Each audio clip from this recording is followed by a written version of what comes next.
le message que j'ai envie de délivrer pour la fin de cet entretien, c'est d'abord dans la vie d'essayer d'être en phase avec la citation de Winston Churchill qui disait « Agissez comme s'il était impossible d'échouer ». Et j'adore cette citation parce que quelque part elle dit « Prenez votre destin en main et puis n'hésitez pas à lancer vos projets ». Et c'est vrai que ça donne une énergie de fond fantastique. Et j'aimerais parler justement d'un projet de rêve, un projet merveilleux qu'on initie depuis plusieurs années maintenant avec Hervé Décimo, donc l'architecte du Palais de l'Équilibre, et un cinéaste qui s'appelle André Blanchot, qui a eu la première idée dans le fond de dire, en partant d'une coquille, et si on mettait deux coquilles en face l'une de l'autre, on pourrait faire un théâtre extraordinaire. Alors on a imaginé un théâtre et on voudrait le construire sur l'étang long à Crans-Montana. Et puis on est parti de rien.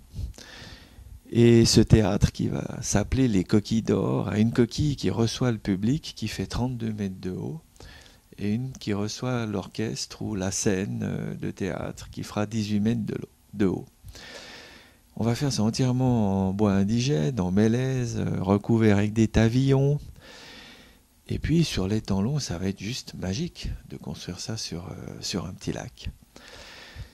Alors ce projet pourrait devenir, on pourrait dire, le nouveau logo de Crans-Montana et permettre de monter des spectacles un petit peu dans l'esprit de la Grèce antique ou de la Rome antique, où finalement on faisait beaucoup de théâtre en plein air, de spectacles en plein air. Et plus développement durable que ça, on ne peut pas quelque part. Et ce qui est passionnant avec ce projet qui part de rien, c'est qu'aujourd'hui, eh bien, les communes du Haut-Plateau se sont enthousiasmées pour ce projet.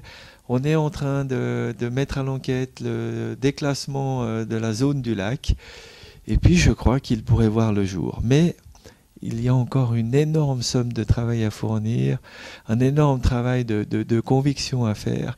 Et puis maintenant que tout le monde a l'air, enfin tout le monde c'est encore un grand mot, mais qu'une grande partie de la population a l'air d'être convaincue par la pertinence de ce projet, il s'agira de réunir le financement. Et ça, c'est pas encore une mince affaire. Mais c'est un véritable projet de rêve. Et comme l'a dit si bien le judoka triple champion olympique et David Douillet, toute œuvre réalisée s'est construite sur les fondations d'un rêve.